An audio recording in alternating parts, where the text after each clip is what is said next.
Yoon Bom didn't answer Jae-Gyu's feelings. She only told him that she remembered Jae-Gyu. That was in a year ago. Yoon Bom was drunk alone at a Dakgalbi restaurant. At that time, Jae-Gyu was eating with his friends, and the owner said there was a new person drunk alone. He thought the woman might be heartbroken, so Jae-Gyu held Yoon Bom's head because she almost fell. Jae-Gyu told Yoon Bom to sit up straight, then showed her how to eat properly, and he also fed her. Yoon Bom felt that country bumpkins like Jae-Gyu were meddlesome, and Yoon Bom thought maybe tomorrow her name would no longer be around. Finally, Jae-Gyu understood why Yoon Bom asked to meet, and she was also wearing the same clothes Yoon Bom was wearing at the time. Actually, Yoon Bom wanted to pretend not to remember because Jae-Gyu was her student's uncle. However, Yoon Bom feels indebted to Jae-Gyu, so now Yoon Bom wants to repay Jae-Gyu's favor. Yoon Bom gives him a sweet bun snack, and she apologizes for pretending not to remember. Jae-Gyu suddenly asked if Yoon Bom wanted to die or just almost died.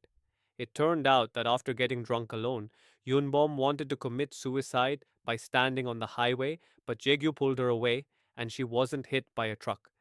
That was when Yoon Bom almost fell, which happened almost the same way on the train. Jae-Gyu gave her sweetbread snacks because he thought that when was sad, sweets were the best medicine.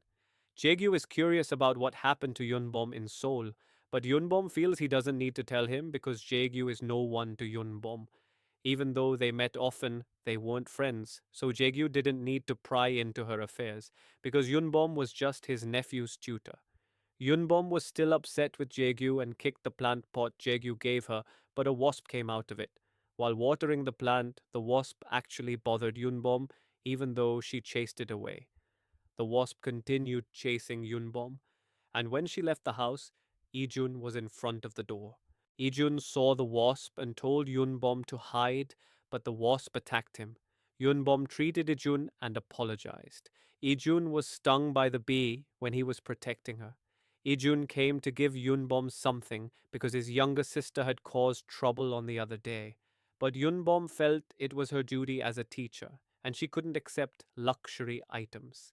It turned out to be just a fancy shopping bag, because inside was only herbal chicken soup for Yoon Bom. Ijun then gave her his business card. Ijun was sure that once Yoon Bom tasted the soup, she would look for it.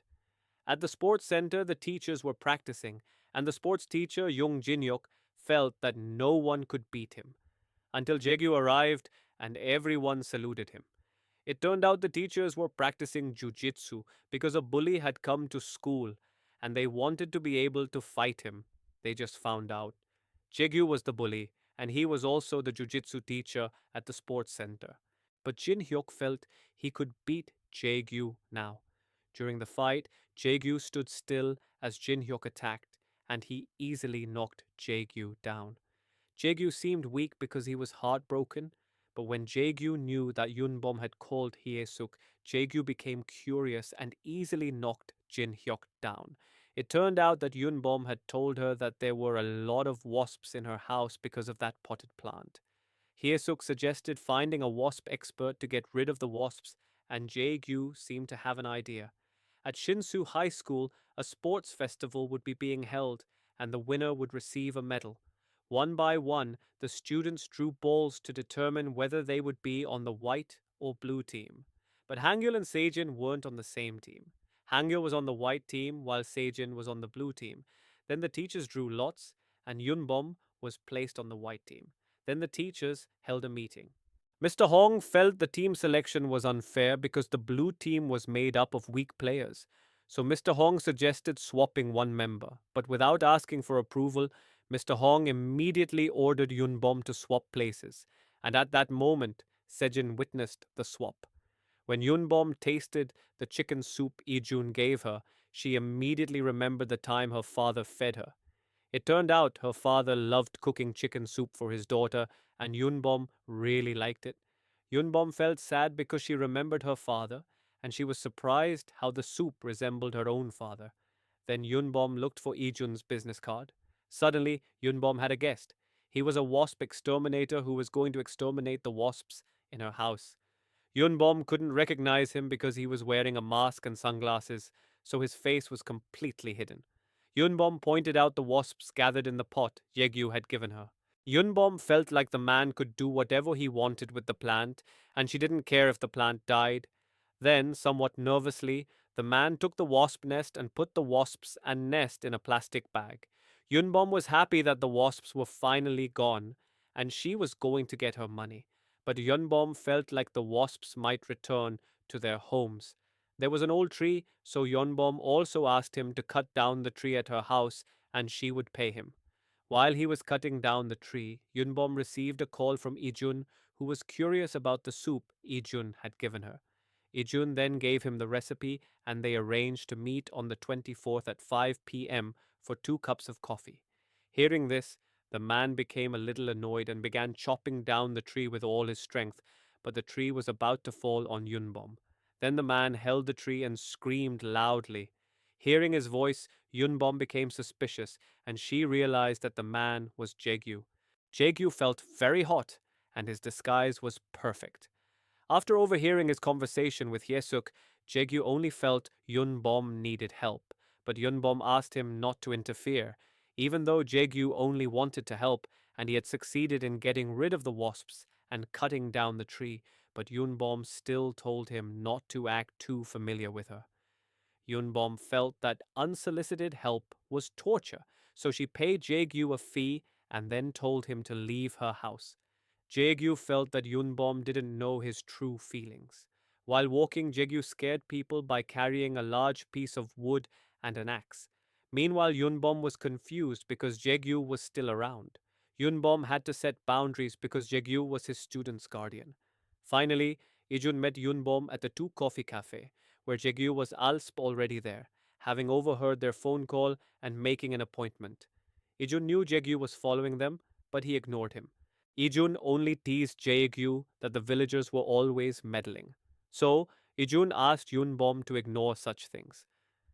Jae-gyu felt confused, even though he only wanted to be kind and would help if the person needed help. He regretted having overheard their conversation, and it bothered him greatly. Even though he's old fashioned, Jae-gyu will show it when he likes something. Ijun arrives at Yunbom's parents' house, and since his father's food has been delivered, Ijun wants to know what happened to Yunbom that made her leave her family. It turns out that when Yoon-bom was humiliated by her homeroom teacher, her mother asked Yoon-bom to hold it in. This was because her mother was an actress, and she didn't want her daughter to hear the bad rumors that the adulterous teacher was Jong Nan-hee's daughter. Hearing this, Yoon-bom feels that her mother is only thinking about herself, even though if Yoon-bom sues her, it could prove Yoon-bom's innocence. Yoon-bom then begs her father to support her, because if this is buried, Yoon-bom could be labeled as the teacher who had an affair with her student's guardian. But her father doesn't believe that his daughter wasn't having an affair, and now her father deeply regrets saying something he shouldn't have said. So Yoon-bom's father asks Ijun to help them sue the guardian so they can making up with Yoon-bom. The principal gathered the parents for the sports festival and asked them to decide who would be the leaders of the two teams. It turned out that Jae-gyu had overheard Yoon-bom talking with Bomsik about her joining the white team, and Yoon-bom was determined to win the competition. That's why Jae-gyu volunteered to be the team leader for the white team. Meanwhile, Ijun offered to be the team leader for the blue team, as Sejin had mentioned that Yoon-bom was on the blue team. With the decision made, the principal asked Jae-gyu and Ijun to come forward and shake hands. The next day, Jae-gyu invited Hang-yul's friends on the white team to practice, but Hang-yul felt it wasn't necessary because his friends weren't as enthusiastic as his uncle and were actually sleepy. Jae-gyu asked one of the students, but he replied that he wasn't sleepy at all, which made Jae-gyu even more enthusiastic. Jae-gyu asked them to practice tug of war. If their breath still smelled of toothpaste, it meant they hadn't practiced hard enough, so Jae-gyu asked them to practice until their breath smelled of anchovies. They all tug of war against one person, Jae-gyu. But even though there was only one person, Jae-gyu was so strong that they had a hard time pulling him. Meanwhile, Ijon didn't practice on the field like Jae-gyu did. He just made up theories that made the students dizzy. But Ijon had a strategy to get the kids excited. He gave them a prize, a viral donut, and if they won the competition, Ijun would give them the best salted bread, which lifted the students' spirits. Sejin invited Hangyul to talk. Hangyul thought he was encouraging his uncle to beat her at the upcoming sports festival, but Hangyul felt like he'd never discussed the festival with his uncle, and he was also confused as to why his uncle was so enthusiastic. Sejin thought it wasn't fair because his uncle seemed like a professional in sports, so the blue team would have a hard time. But Hangyul felt it wasn't easy to change his uncle's mind, even though Hangyul had tried to stop him beforehand. Hearing this, Sejin was confused. Why was Hangyul sometimes playing with her and sometimes helping her? She didn't know what Hangyul meant by that. When Jaegyu visited Bomsik, Yunbom suddenly came to see him. Yunbom told Bomsik to tell its father, Jaegyu, that Yunbom was busy preparing for the sports festival. Then Jaegyu also asked Bomsik to tell its mother, Yunbom, if there were still wasps in her house. Bomsik's father might be insensitive and tacky in some ways, but he worked hard to get things done. And Yunbom thanked Jaegyu, but Jaegyu gave the money she gave him the other day for Bomsik snacks. Seoul people may like to transact so cleanly, but the residents here feel uncomfortable. Jaegyu also explained that he was the parent leader of Team White, so he was confident he would win and give the Bomsik a medal. Hangyul asked if his uncle should participate in the sports festival, and Jaegyu was confused because Hangyul always complained about it. Jaegyu felt it was a good opportunity, since the students weren't active enough and his homeroom teacher also wanted to win. She would be happy if her team won, but Hangyul thought that if his uncle didn't participate, his homeroom teacher could win because his homeroom teacher was on the blue team. Hearing this, Yegyul felt his nephew was clueless because his homeroom teacher was on the white team. Hangyul explained that things had changed because Mr. Hong had pulled her into the blue team. Because his homeroom teacher and Sejin were on the blue team, Sejin's older brother was passionate about winning, so Hangyul asked his uncle not to participate in the sports festival. Hearing this, Jegyul remained silent. He was confused about what to do. When everyone gathered, Hangyul's friends were very excited and ready to join the practice. But Jegyu felt that as students in their growing years, they needed enough sleep. Overly competitive situations were a disease in this day and age, and participation was more important than winning. So Jegyu asked them not to be obsessed with winning. Hearing this, they noticed Jegyu's encouragement had changed somewhat, and he wasn't also wearing the white team shirt. When he met with Ijun, Jegyu gave him tips on how the blue team could win the competition, and Ijun was a bit confused. Jegyu told him he wouldn't be participating in the sports festival. But Jegyu didn't explain why he changed his mind. He simply encouraged Ijun to win the blue team. Suddenly, Yoon Bom arrived. Both Jegyu and Ijun were still unsure about which team Yoon Bom would be on. Suddenly, Yoon Bom took off her jacket and revealed a white shirt. It meant Yoon Bom was on the white team. See you in next episode. Bye bye.